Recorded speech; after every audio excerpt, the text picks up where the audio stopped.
Hello, hello, hello, and welcome, welcome, welcome, good people. Welcome. I'll allow you some time to get into the room. I will allow for you some time to get into the room because my name is Jeff Lightsy Jr. I am with the Black Boss channel, and I thank you guys for tuning in.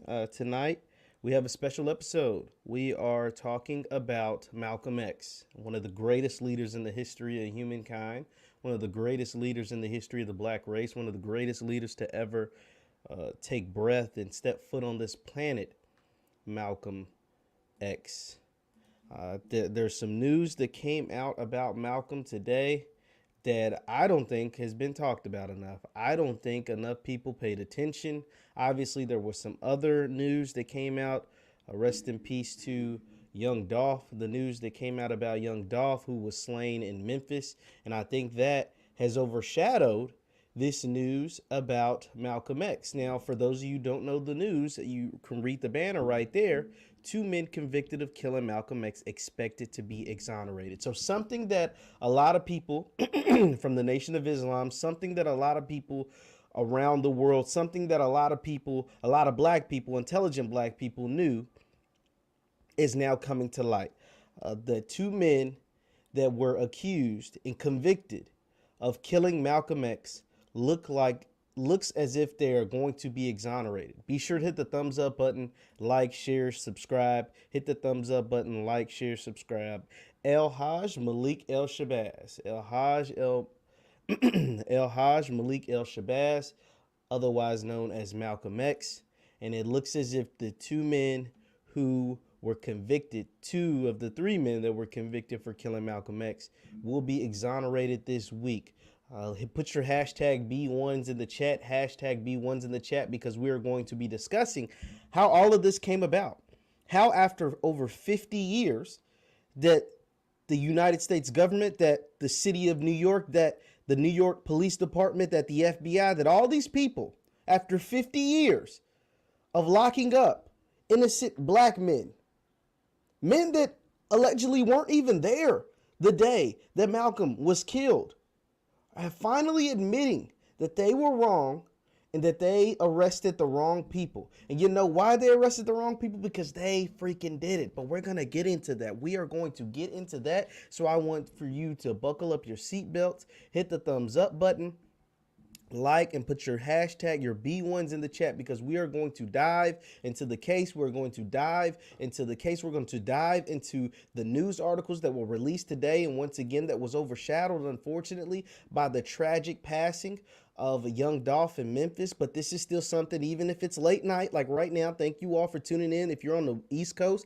it's 10:30 at night right now. Thank you for tuning in late night. But we had, this was on my heart. This was on my spirit. I had to get this in before the night was over. So I'm going to share my screen right now and read to you from an NBC article that was published today about the 2 men who were wrongfully convicted and that are expected, well, one, RIP, and we'll read, has unfortunately passed away. But another man who has spent over 55 years behind bars for something that he didn't do. Think about that, 55 years behind bars for something, for a crime he did not commit. But let's get into it. This is from, like I said, an NBC News article. I'm sorting. The source is the NBC News, NBCnews.com. It says the conviction of 2 of the 3 men in the assassination of civil rights activist Malcolm X are expected to be thrown out on Thursday.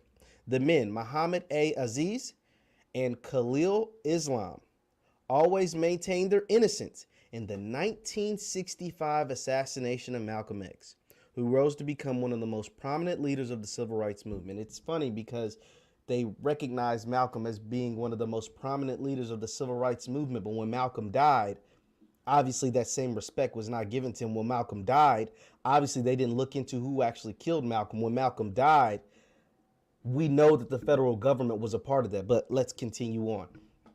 It says Manhattan District Attorney Cy Vance and the lawyers representing the 2 men told the New York Times that they expected the men's names to be cleared on Thursday. Vance and the lawyers for the men confirmed to NBC News that they would, quote, move to vacate the wrongful convictions of 2 individuals for the murder of Malcolm X on Thursday afternoon. Islam died in 2009. So think about this. Mr. Islam died in 2009 for a murder that he did not commit in 1965. So from 1965, he never was a free man.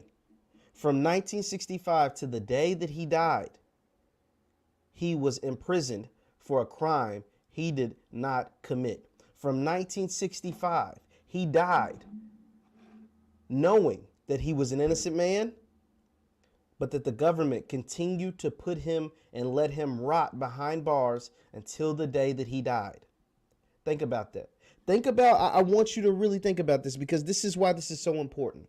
Think about the people in your family. Some of you were born in 1965. Some of you were born after 1965. Some of you, were born before 1965. You were old enough to remember 1965. But think about if your mother or father or grandmother or grandfather or great-grandmother or great-grandfather life was put behind bars in 1965 and they never got to see free or smell or breathe free air ever again. They died behind bars for a crime they didn't commit. From 1965 until now, they were behind bars for a crime that they did not commit to one of the greatest leaders in the history of mankind. From 1965 up until 2021, these men's family members had to live with the fact that their dad, uncle, cousin, grandpa, whoever did not kill Malcolm. But everyone, if you look in any history book, any Google facts, any whatever, when you look up the killers of Malcolm X or the people that were convicted of killing Malcolm X, your grandpa, uncle, cousin, whoever, name was always attached and associated with that from 1965 until 2021. Think about how devastating that is. And your grandpa, uncle, cousin, brother, whoever died behind bars knowing he was an innocent man. You knew he was an innocent man. But it wasn't revealed until 12 years after his death. 12 years after his death, he was finally exonerated. That is beyond criminal. That is what we call white supremacy. Because this entire time, these people knew who killed Malcolm. This entire time. You know why they knew who killed him? Because they were fucking behind it. I'm sorry for cursing like that, but this pisses me off. Because I can't imagine what my family would be like if my grandfather, your grandfather, my uncle, or whoever was in prison from 1965 until now. How many generations were missed? How many families were disrupted and uprooted? How many families were never created? Think about it. If your grandfather was arrested in 1965 and never got to see the light of day in 2021, you wouldn't be here. You wouldn't be here. Look how young these dudes were. These were pictures of these men in 1965. Look how young these guys were. Muhammad A. Aziz, known as at the time Norman 3X Butler, Khalil Islam, then known as Thomas 15X Johnson in 1965. Look how young these dudes are. Look how young these men are, these young black men who were minding their business, weren't even at the place, weren't even at the Audubon ballroom the day Malcolm was slain. And somehow, some way, they get convicted for the murder. I mean, come on now. If you're telling me we're not fighting, oh my God, we have to continue reading. I'll be here all night if we don't. Let's continue. Hit the thumbs up button. Hit the thumbs up, like, share, subscribe, because this is a message that needs to get out. This is the story that needs to get out. People need to know this. Islam died in 2009, so 12 years after the fact that he died in prison, his name is finally being cleared. Aziz, who is in his 80s, continued to fight to clear his record. He and Islam's estate are represented by the Innocence Project and Zanny's Law Office, a New York-based civil rights law firm. Quote, "The events that brought us here should never have occurred. Those events were and are the results of a process that are corrupt to its core, and one that is all too familiar, even in 2021. Aziz said Wednesday in a statement released by his lawyers. Quote, "While I do not need a court, prosecutors, or a piece of paper to tell me I am innocent, I am glad that my family, my friends, and the attorneys who have worked and supported me all these years are finally seeing the truth we have all known, officially recognized," he continued. The development follows a 22-month investigation and decades of speculation that the case was mishandled from the start. Malcolm X was assassinated February 21st, 1965 at the Audubon Ballroom in New York City, where hundreds had gathered to hear him speak. Inside the ballroom, several men opened fire, striking him on stage. 3 members of the political and religious group of the Nation of Islam were arrested: Majaj Abdul Halim, then known as Talmadge Hayer, and Thomas Hagen. Aziz, then known as Norman 3X Butler, and Islam, then known as Thomas 15X Johnson. They were convicted and sentenced to life in 1966. Halim admitted to playing a role in the assassination, but maintained that Aziz and Islam had not taken part in it, according to the Innocence Project. Now listen to why these men's names are finally being cleared. Listen to this. A Netflix documentary series last year titled, quote, "Who Killed Malcolm X?" raised enough questions about the case that Vance announced that he would review the men's convictions. Now listen to this, guys. Listen to how sick this is. Listen to how sick this is. These men were sentenced to life in 1960. These men were sentenced to life in 1966. It took into a Netflix documentary that came out in 2019 for New York City, the state of New York, the FBI, all the federal investigations, the bureaus, and all this stuff. It took until a Netflix documentary that came out in 2019 for them to say, maybe we didn't handle this right. Maybe these guys didn't kill Malcolm. A damn documentary put out by Netflix after quote unquote decades of speculation. You want to know why really these men were convicted and put in jail for years and decades upon decades? It's because the U.S. government wanted to take down the Nation of Islam. That's no secret. That's no secret. I'm not breaking news here. But the U.S. government, J. Edgar Hoover, COINTELPRO, and all of these dudes that work for the Federal Bureau of Investigation, better known as the FBI, wanted to take down the Nation of Islam, along with other groups, including the Black Panther Party, along with other groups, including Martin Luther King and everything in his organizations, including other groups and other members and other people. And so what better way to try and take down the Nation of Islam is to blame them for the death of Malcolm, to blame them for the death of Malcolm X. What better way to dismantle a group than from the inside? Now, obviously, we know the story of Malcolm. He defected from the nation. He had some words for Elijah Muhammad, and it is what it is. And they saw that, and they used that to capitalize, and they used that to get on top of that. They used that to get in and to infiltrate the nation and to try to break the nation up from the inside. Because they knew members of the nation, whether silently or out loud, would be heated the fact that Malcolm was killed. Let's be honest. So they used this tactic. They used this split because everybody knows one way to conquer a nation, to conquer an organization, is to divide and conquer. And they saw the division that Malcolm had with Elijah Muhammad, that Malcolm had with all of those other members, including Muhammad Ali and Louis Farrakhan and all these things. And they attacked. They capitalized. Boom. First, it was the bombing of Malcolm's house. And then a week or so later, it was the killing of Malcolm X. So these people knew this the entire time. And they're saying that a Netflix freaking documentary is what sparked their interest to reopen this case. 55 years after the fact. Over 50 years after the fact. Come on, guys. Come on. I mean, let me know in the chat that you understand what I am saying. Let me know in the chat that you understand what I am saying and that this is making sense. They saw a chance to try to infiltrate and break up the Nation of Islam, to weaken the Nation of Islam because they were creating too many strong, powerful black men. They did the same thing with the Black Panther Party. They were creating too many strong, powerful, organized black men. Strong, powerful, organized black men.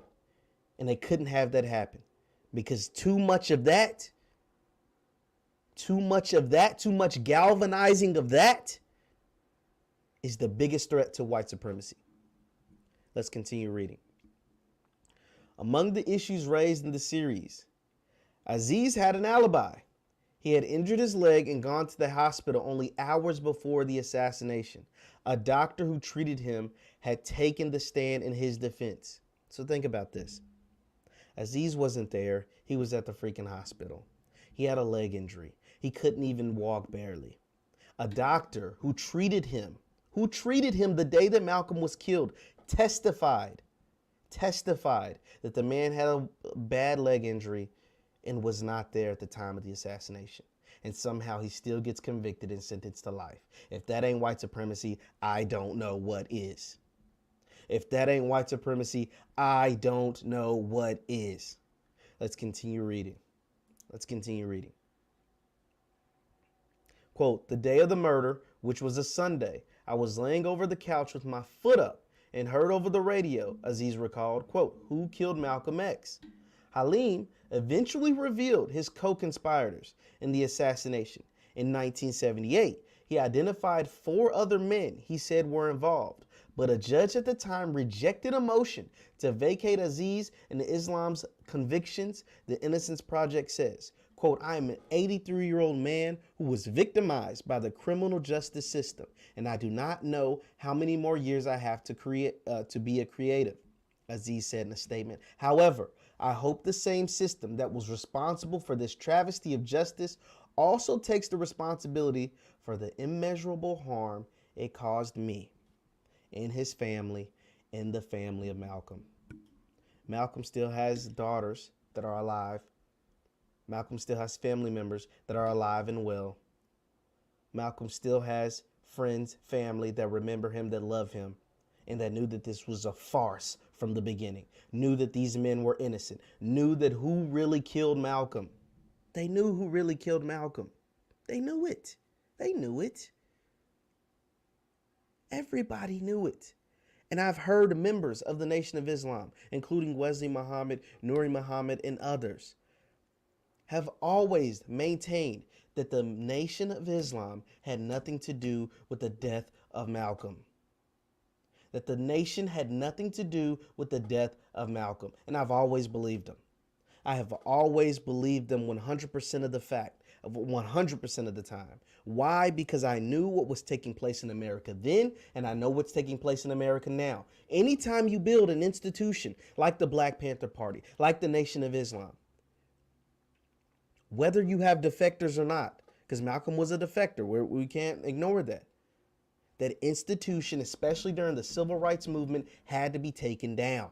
The only black people that white supremacist organizations, whether it's the media or the government or the FBI or whoever, rise to the top are the ones that they handpick.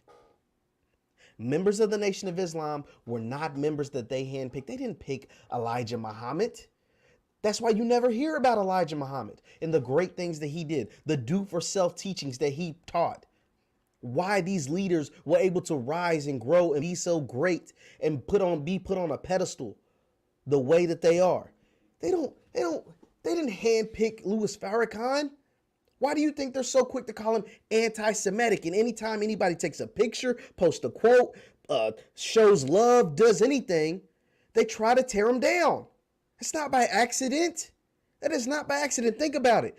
Anytime that a person who is of some kind of notoriety and fame in the white media, the mainstream media, posts a picture, puts up a quote, shows love, a tweet or whatever about Louis Farrakhan, they come after him.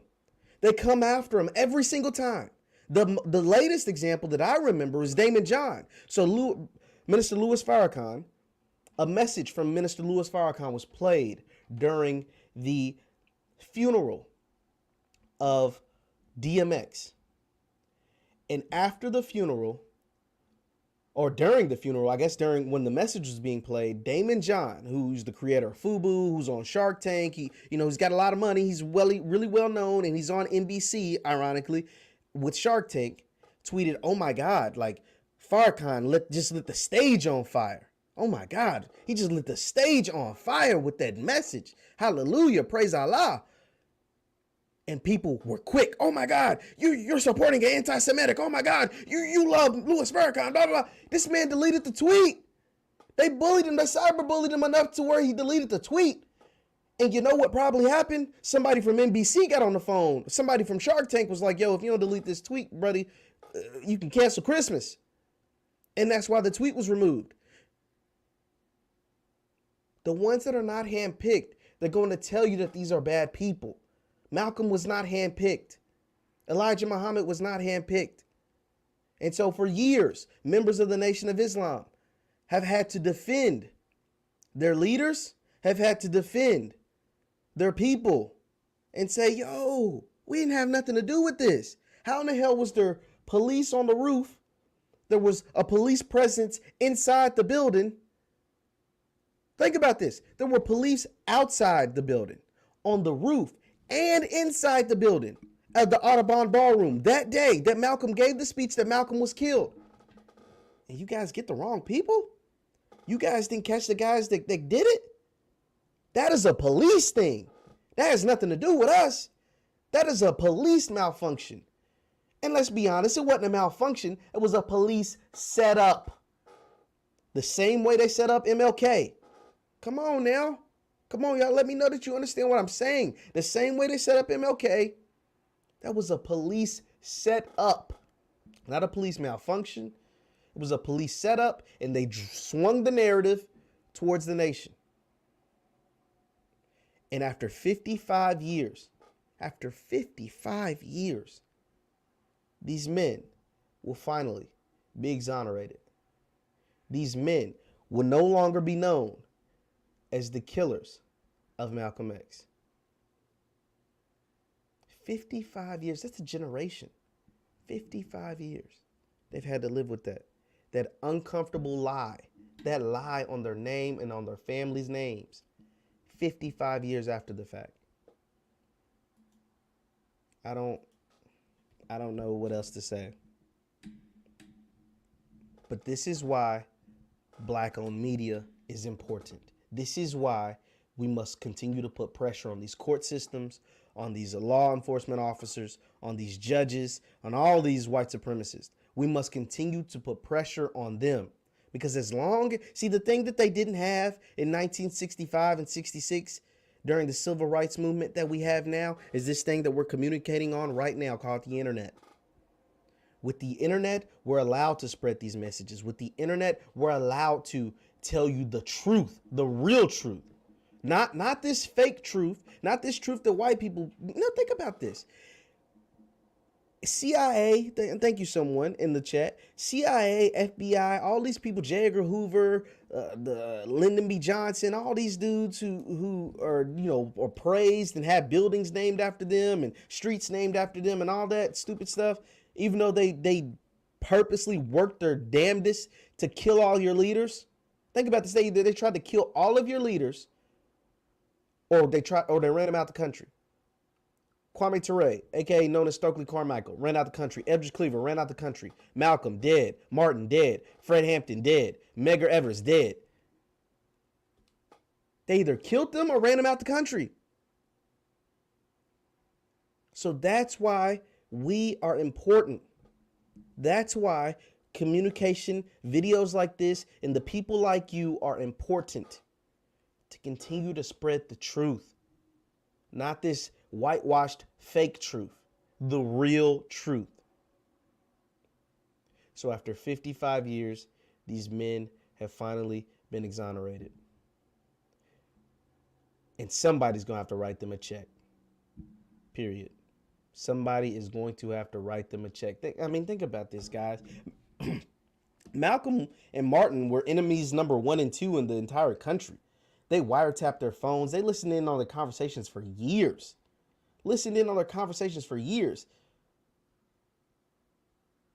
Listened in on their conversations for years. Were plotting to kill these men for years because their power, their magnitude, their impact was too great. Their power, their impact, their magnitude was too great.